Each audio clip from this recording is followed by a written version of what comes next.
السلام علیکم پیارے دوستو، آر جی اردو سٹوری میں خوش آمدید۔ پیارے دوستو، یہ ایک سچی کہانی ہے۔ اب سے کوئی 400 برس پہلے کی بات ہے۔ پنجاب کے قصبے چنیوٹ میں شیخ عبداللطیف نام کے ایک نیک دل بزرگ رہتے تھے۔ ان شیخ صاحب کے گھر سن 1014 میں ایک چاند سا بیٹا پیدا ہوا، جس کا نام انہوں نے علم الدین رکھا۔ شیخ صاحب زیادہ امیر تو نہ تھے، لیکن دیندار بہت تھے۔ انہوں نے اپنے اس بیٹے کی تعلیم و تربیت پر خاص توجہ دی۔ عربی اور فارسی زبانیں پڑھنے کے ساتھ دینی تعلیم بھی دی۔ علم طب یعنی علاج معالجے کی کتابیں بھی پڑھائیں۔ چنیوٹ میں پیدا ہونے والا یہ بچہ، جس کا نام علم الدین رکھا گیا تھا، نیک ماں باپ کی اولاد ہونے کے ساتھ ساتھ خود بھی بہت نیک تھا، اور دوہری نیکی کی وجہ سے ایسا سمجھدار اور قابل تھا کہ اس کے ساتھیوں میں اس جیسا کوئی نہ تھا۔ جو بات دوسروں کی سمجھ میں مشکل سے آتی تھی، وہ بالکل آسانی سے سمجھ جاتا تھا اور پھر اسے یاد بھی رکھتا تھا۔ بہت قابل اور بہت ہی نیک دل یہ علم الدین جوان ہوا تو اس نے حکمت کا پیشہ اختیار کیا۔ وہ ایسا اچھا حکیم تھا کہ جو مریض اس کے مطب میں آتا چند دنوں میں تندرست ہو جاتا۔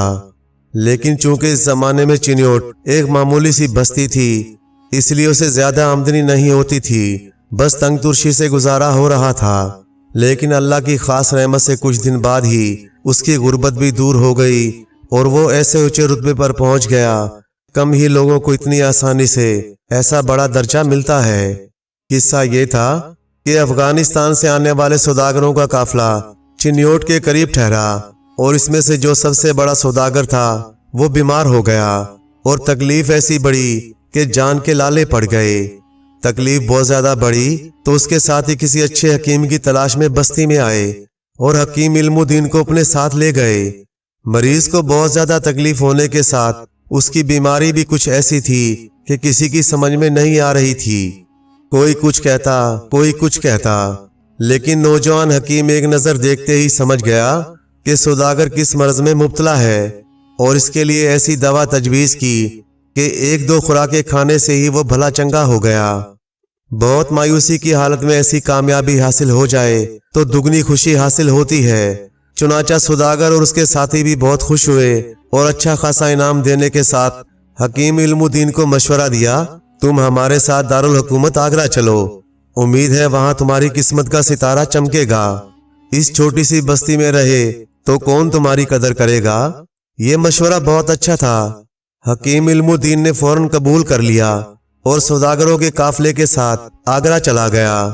اس زمانے میں مغلیہ خاندان کا مشہور شہنشاہ نور الدین جہانگیر حکومت کر رہا تھا، اور اس کے دارالحکومت شہر آگرہ کو ایسی رونق اور خوشحالی حاصل تھی کہ پورے علاقے میں ویسا کوئی اور شہر نہیں تھا۔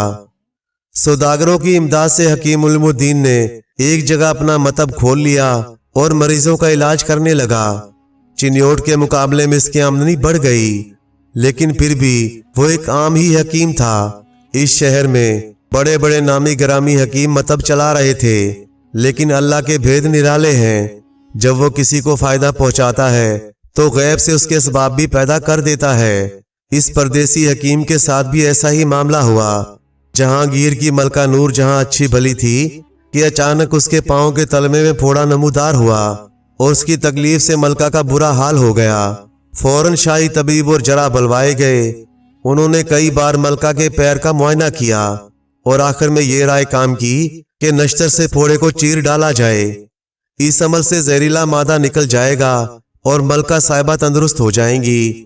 طبیبوں اور جراحوں کی یہ متفقہ تجویز ملکہ کے سامنے رکھی گئی تو اس نے صاف انکار کر دیا، اور بولی، ہم ہرگز یہ اجازت نہیں دیں گے کہ ہمارے پیر کو زخمی کیا جائے۔ ان طبیبوں اور جراحوں کو چاہیے کہ کوئی اور علاج تجویز کریں۔ حکمرانوں کی ضد مشہور تھی۔ ملکہ نور جہاں تو ویسے بھی بہت بڑا درجہ رکھتی تھیں، تاریخ لکھنے والے عالموں نے بتایا ہے اس ملک میں ملکہ کا ہی حکم چلتا تھا۔ بادشاہ کو معلوم ہوا کہ ملکہ نشتر سے چیرا لگوانا نہیں چاہتی تو اس نے بھی فیصلہ سنا دیا، طبیب اور جراح کوئی اور مناسب علاج ڈھونڈیں، اگر وہ ایسا نہ کر سکے تو انہیں سخت سزا دی جائے گی۔ بادشاہ کا یہ فیصلہ سنا تو سب طبیب اور جراح پریشان ہو گئے۔ ملکہ کے پیر میں جو خطرناک پھوڑا نکلا تھا، اس کا آخری علاج یہی تھا کہ نشتر سے چیر کر اس کا زہریلا مواد نکال دیا جائے،